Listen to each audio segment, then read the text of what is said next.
First of all, this is how you learn new practice skills that can practice immediately while carrying out the chores.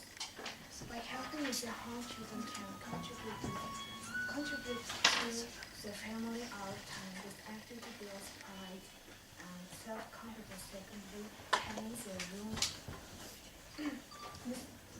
so having worked as all the time contributes to the child's responsibility.